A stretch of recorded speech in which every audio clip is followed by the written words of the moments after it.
Ashamaa harka fuunee kabajamtoota hordoftoota fi daawwattoota Oromiyaa Global Media kun sagantaa oduu Oromiyaa Global Mediaati. Oduu waliin Anibsaa Gadaati. Dura dursuun hangafoota oduu. Shawaa Lixaatti hojjettoonni ijaarsa daandii 9 hidhattootaan ajjeefamu aangawoon mootummaa himaniiru.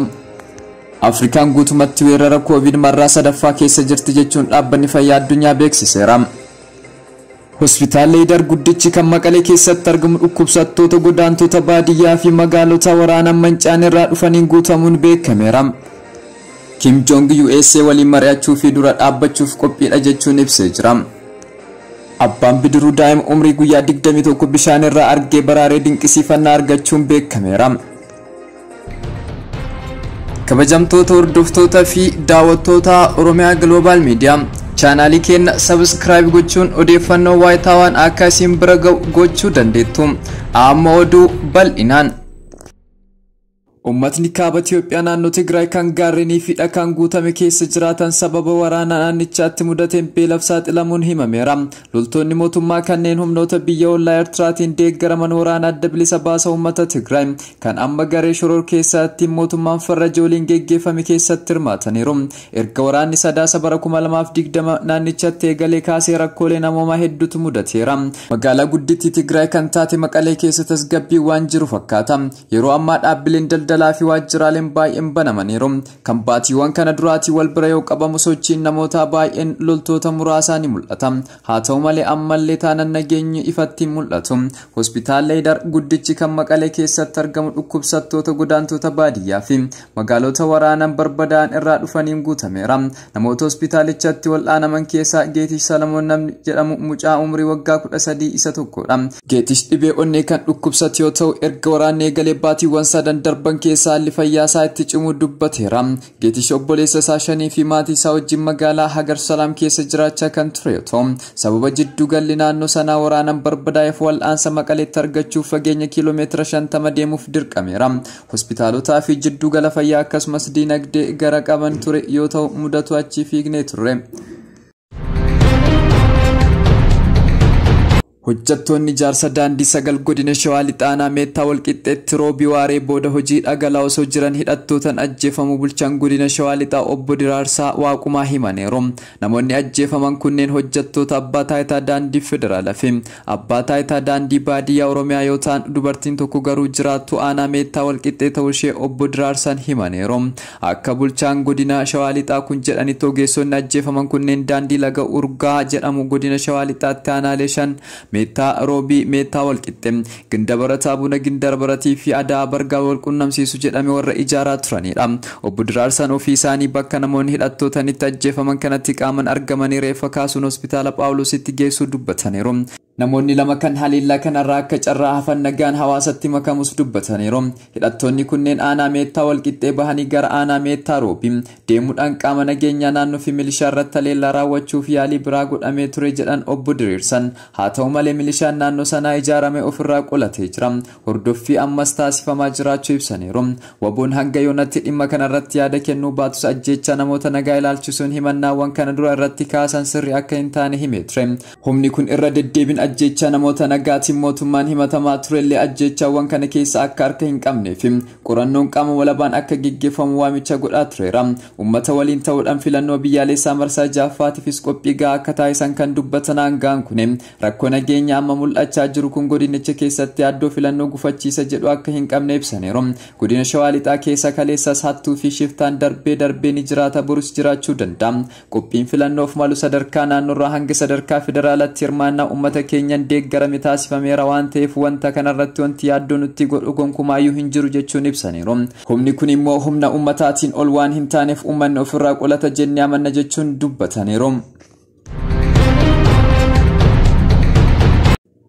Afrikaan guutummaatti weerara Covid marraa sadaffaa keessa jirtu jechuun World Health Organization beeksiseera.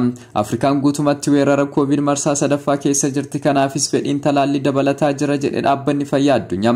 Walumaa galatti lakkoofsi namoota vaayirasichaan qabamanii miiliyoona 5 darbeera. Yoo xiqqaate biyyoonni 7 talaallii fixaniiru jechuun ibsaniiru. Afrikaan ammatti talaallii doozii miiliyoonaan lakkaa'amu barbaaddi jedhanii Daayirektarri Afrikaa kan World Health Organization Maatish Dewamoo itti dubbataniiru. Afrikaa kibbaa Morokoo Tanzaaniyaa, Itoophiyaa fi Masriin biyyoota ardii Afrikaa namoota vaayirasichaan qabaman hedduu galmeessisanidha. Weerara marraa sadaffaa kanaan biyyoonni akka Naamiibiyaa fi Yuugaandaa lakkoofsa namoota guyyaan du'anii olaanaa galmeessisaa jiraachuu ibsaniiru. Walumaa galatti amma dura namoonni 136 fi 30 Afrikaa keessatti vaayirasichaan lubbuu dhabaniiru jechuun World Health Organization gabaaseera.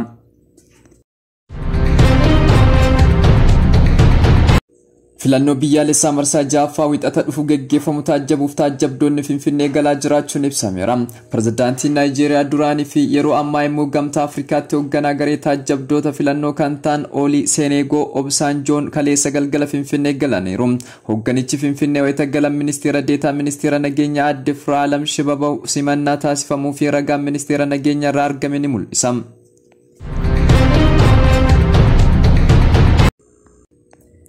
Imbaasii fi waajjirri qoonsilaa Itoophiyaa Jibuutiitti argaman qabiyyeen isaanii osoo hin jijjiiramin haaromsuuf akka ta'e ibsamee jira.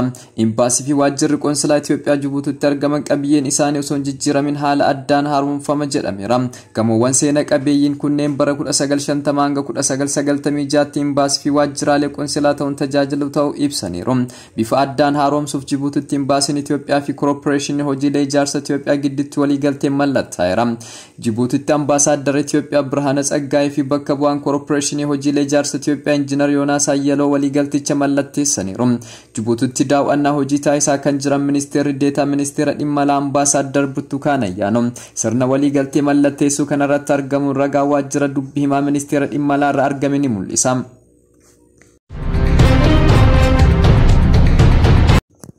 Hoogganaan Kooriyaa Kaabaa Kim Jong-un biyyi isaa Ameerikaa waliin mari'achuu fi dura dhaabbachuuf qophaa'utu barbaachisa jedhaniiru.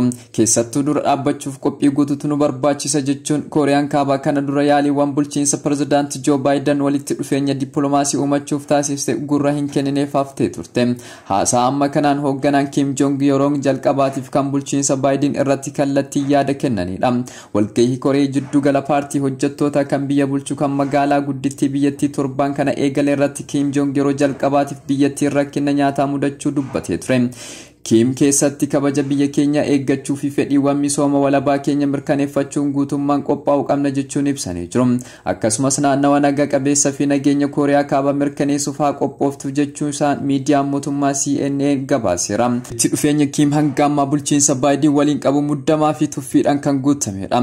Filannoo USA'n dura Baayiden Kim fincila jechuun waamanii kan turan yoo ta'u, muddama Baayideniin guyyaa dura ammoo Kooriyaan Kaabaa agarsiisa loltummaa misaayiloota haaraa taasiftee turte.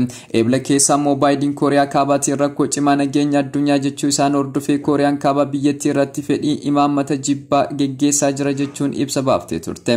Ameerikaan ammoo xiinxalla imaammata ishee Kooriyaa Kaabaa waliin qabdu dhiheenya kan xumurte yoo ta'u, odola Kooriyaa guutummaatti niikulaara bilisa taasisuu akka itti fuftu dubbattee turte.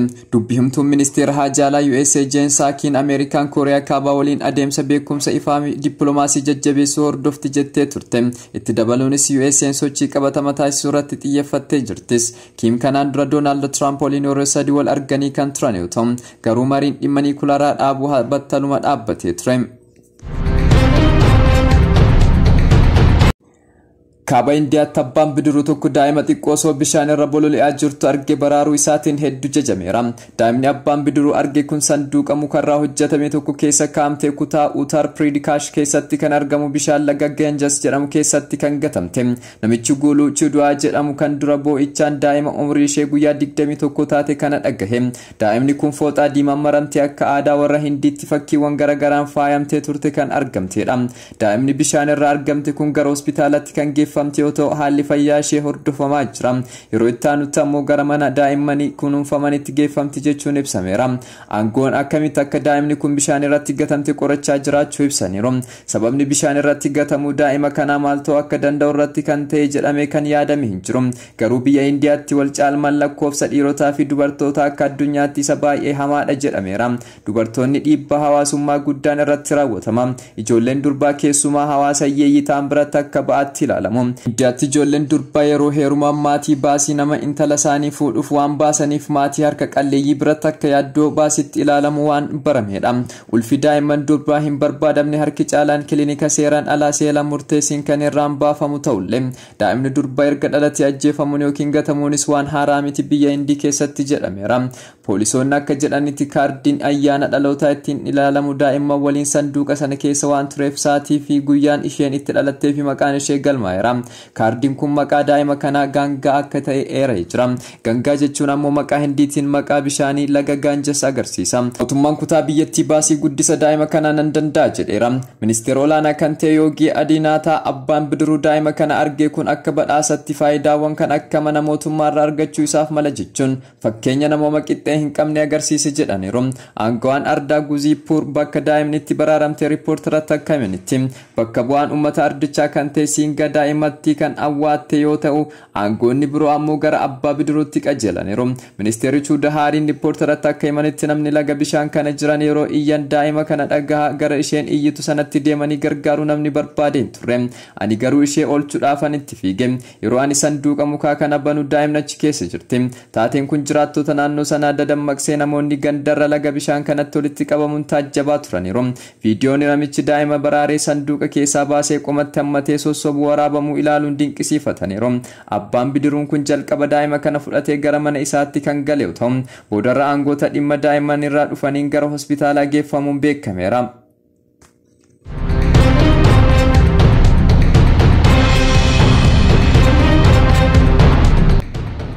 Kabajamtoota hordoftoota fi daawwattoota keenya oduun sa'aatii kanaaf qabannee dhiyaanne kana fakkaata. Sagantaa Oromiyaa Global Media Afaan wajjin turtii gaarii.